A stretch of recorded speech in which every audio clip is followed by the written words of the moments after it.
ಇನ್ನು ಇಂಡಿಯಾ ಮೈತ್ರಿಕೂಟ ಒಗ್ಗಟ್ಟು ಪ್ರದರ್ಶಿಸಿದ ಗಳಿಗೆನೇ ಸರಿ ಇಲ್ಲ ಅನ್ಸುತ್ತೆ. ಆನೆ ಹೊಡೆಯೋಕೆ ಒಂದಾಗಿದ್ದಂತ ನಾಯಕರೀಗ ಒಬ್ಬರ ಮೇಲೊಬ್ಬರಂತೆ ಅಂದ್ರೆ ಒಬ್ಬರಾದ ನಂತರದಲ್ಲೊಬ್ರು ಮೈತ್ರಿಕೂಟದಿಂದ ಕಾಲ್ ಕೀಳ್ತಾ ಇದ್ದಾರೆ. ಈ ಸಾಲಿಗೆ ಬಹುಶಃ ಕಮಲ್ನಾಥ್ ಸೇರುವಂತ ಸಾಧ್ಯತೆ ಇದೆ. ಇನ್ನೆರಡು ದಿನದಲ್ಲಿ ಬಿಜೆಪಿಯ ಬಾವುಟ ಹಿಡಿಯುವಂತ ಸಾಧ್ಯತೆ ನಿಚ್ಚಳವಾಗಿ ಕಂಡು ಬರ್ತಾ ಇದೆ.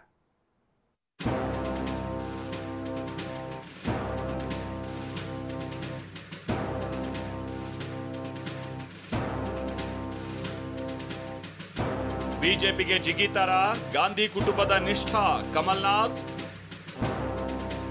ಕುತೂಹಲ ಮೂಡಿಸಿದ ಕಮಲ್ನಾಥ್ ದೆಹಲಿ ಪ್ರಯಾಣ.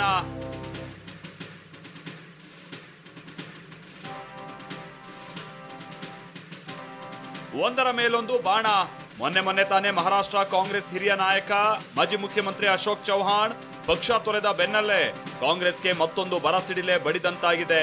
ಮಧ್ಯಪ್ರದೇಶದ ಮಾಜಿ ಸಿಎಂ ಕಾಂಗ್ರೆಸ್ನ ದಂಡನಾಯಕ ಗಾಂಧಿ ಕುಟುಂಬದ ನಿಷ್ಠಾ ಕಮಲ್ನಾಥ್ ಕಾಂಗ್ರೆಸ್ ತೊರೆದು ಬಿಜೆಪಿ ಸೇರ್ತಾರೆ ಅನ್ನೋ ಚರ್ಚೆ ಶುರುವಾಗಿದೆ.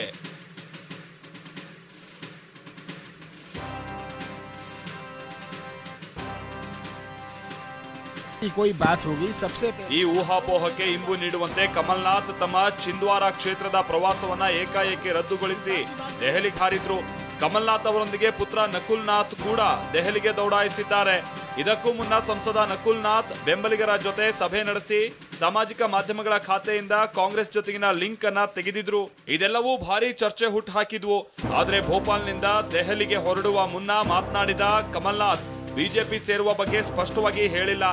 अगर ऐसी कोई बात होगी सबसे पहले मैं आप लोगों को ही कहूंगा.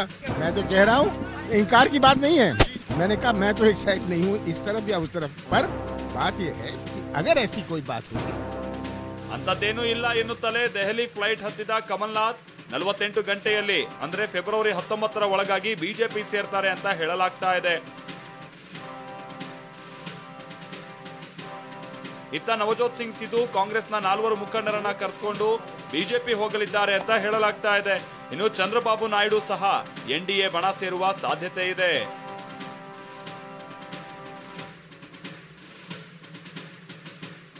ಕಾಂಗ್ರೆಸ್ಗೆ ಶಾಕ್ ನೀಡಿದ ಆದಾಯ ತೆರಿಗೆ ಇಲಾಖೆ. ಬ್ಯಾಂಕ್ ಅಕೌಂಟ್ನಲ್ಲಿ 115 ಕೋಟಿ ರೂಪಾಯಿ ಫ್ರೀಸ್.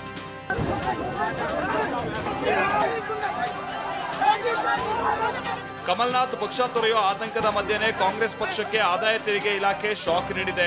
ಚುನಾವಣಾ ಬಾಂಡ್ಗಳನ್ನ ಸುಪ್ರೀಂ ಕೋರ್ಟ್ ನಿಷೇಧಿಸಿದ ಮರುದಿನವೇ ಕಾಂಗ್ರೆಸ್ಗೆ ಸೇರಿದ 3 ಬ್ಯಾಂಕ್ ಖಾತೆಗಳನ್ನ ಸ್ಥಗಿತಗೊಳಿಸಲಾಗಿದೆ.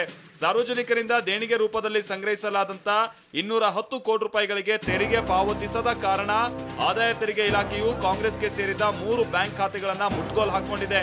ಈ ನಡೆಗೆ ಕಾಂಗ್ರೆಸ್ ಅಧ್ಯಕ್ಷ ಮಲ್ಲಿಕಾರ್ಜುನ ಖರ್ಗೆ ಆಕ್ರೋಶ ಹೊರಹಾಕಿದ್ದಾರೆ. ಅಪೋಸಿಷನ್ ಪಾರ್ಟಿಗಳಿಗೆ ನೀವು ಹರಾಸ್ಮೆಂಟ್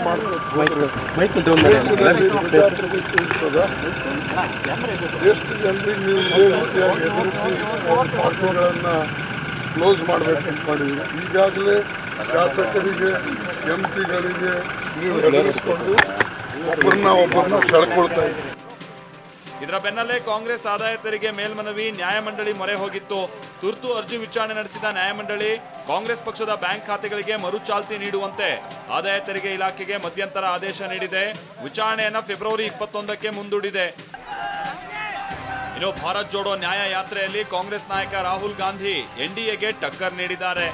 पूरी यात्रा में मैंने नफरत कहीं नहीं देखी. बीजेपी के लोग भी आते थे, आरएसएस के लोग आते थे. जैसे ही वो यात्रा में आ जाते थे वो प्यार से बोलते थे. तो ये देश मोहब्बत का देश है, ये देश नफरत का देश नहीं है. ಲೋಕಸಭೆ ಚುನಾವಣೆ ಹಿನ್ನೆಲೆ ರಾಷ್ಟ್ರ ರಾಜಕಾರಣದಲ್ಲಿ ದಿನಕ್ಕೊಂದು ಬೆಳವಣಿಗೆಗಳು ನಡೀತಾ ಇವೆ.